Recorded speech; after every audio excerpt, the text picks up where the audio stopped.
I'm glad that the mayor is okay. I didn't know if he got on a barge accidentally and he went downriver or what. Let's see him.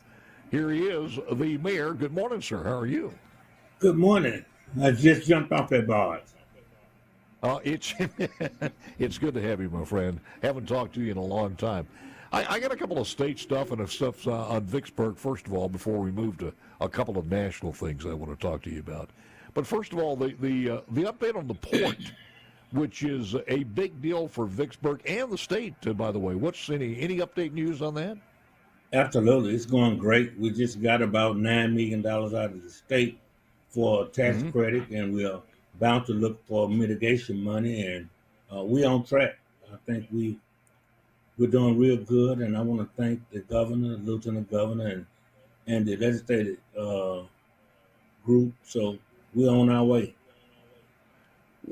George, what difference is it going to make there? I mean, are you going to be able to take more loads, deeper, or what is that money invested? How does that transcend to just a physical location? It would take absolutely a lot more tonnage on the Mississippi River. This is the only and biggest, biggest port on the Mississippi River. So we're looking for it has access to rail and has access to I-20. So we're looking for and international trade. So we're looking for some big things to happen. And in fact, we got about three big, we would call fish on the line now, trying to get in and get on this 1,900 acres of land. You got an idea when the completion date is? It'll be fully operational? Well, I would say within the next 3 years.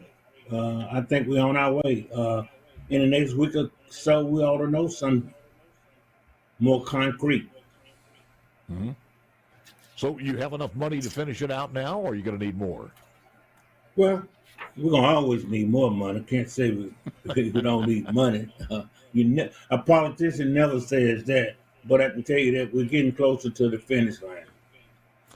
That was spoken like a guy who used to be heading a committee called Banking in the House.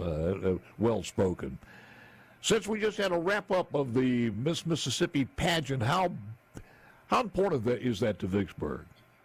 Oh, it's absolutely important. It's the biggest economic impact we could have in this city at the time that we have it in this city.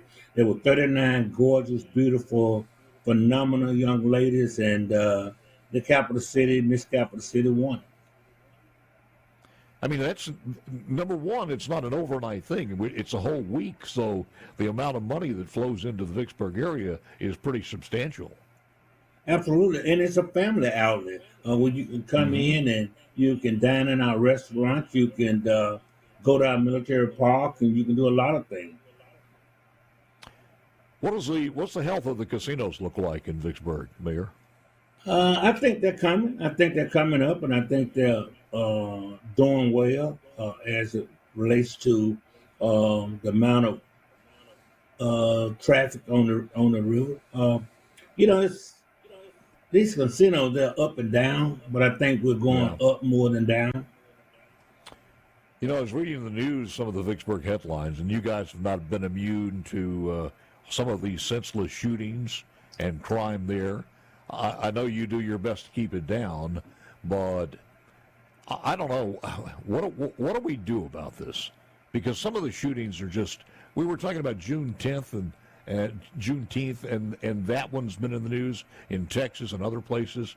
Some of the celebrations, it seems like wherever people are gathered now, they break out the guns, and have a gang fight.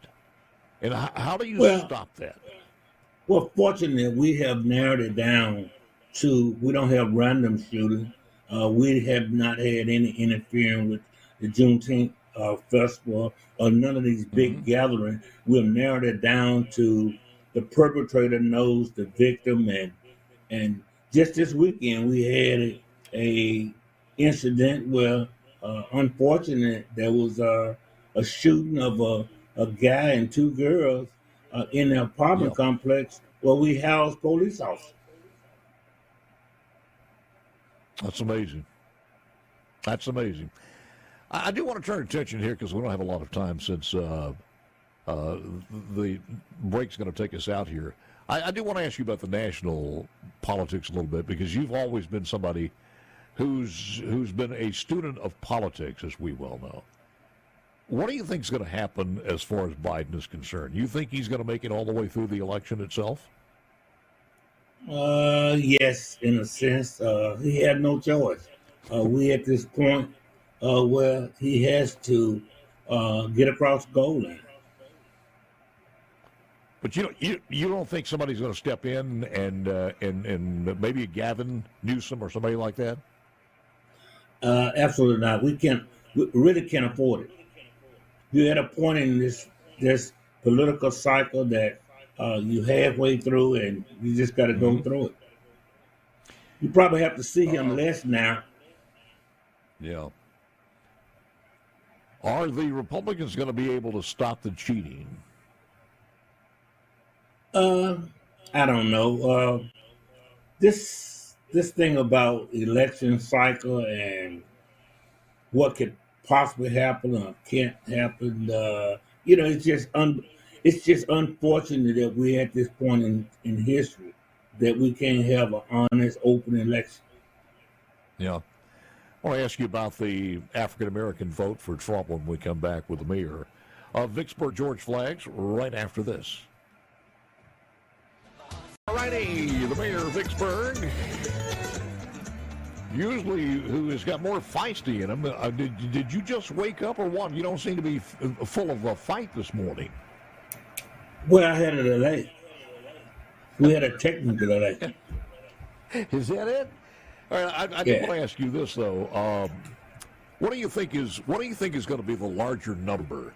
The number of black and Hispanic people who don't vote on November 5th, or the ones who vote for Donald Trump? That's going to be a tough one. I do see a significant number of blacks becoming more interested. That's a question I really can't answer to after Labor Day. I think after Labor Day, you start seeing the momentum and you start seeing the progressiveness of election and those candidates that you're going to vote for. Think we did have, and I saw something on this when Bill Clinton and a couple of other people have asked for him. Well, they haven't asked him to step down, but they're to the point of questioning his age, and is he going to be able to continue this for 4 more years if he is elected? But Mayor, I think most people are not seeing this. But how do we react as a country if all of a sudden the morning after we realize that Joe Biden has beaten Donald Trump with another record, not 81 million, but 87 million people turned out to vote for Joe Biden? How do we react as a country? Well, we put our democracy in place and be more patriotic. And we're supposed to just say, okay, that's valid. That was a beautiful, pure election, and 87 million people really wanted this guy to continue. Is that what you're saying? No, what you say is the election is over and a candidate won, and so you have to move forward. You have to always move forward in this country.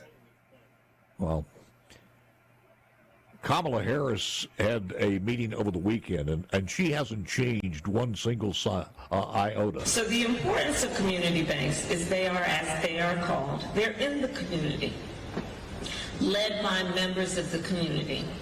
They are people who understand the capacity of the community, the needs of the community, the culture of the community. She's explaining to us the community bank. They are banks that are in the community. Can you follow up on that, sir? Well, I mean, it says what it says. There are banks in the community. There's community surrounding the banks. And let me just tell you something. Everybody have a right to have access to capital. All right. I got one more question before we leave you, and that one is this. As a previous member of the House of Representatives, you were on banking. I think you were on corrections too, weren't you? Didn't you? Absolutely. Corrections for a while? Absolutely.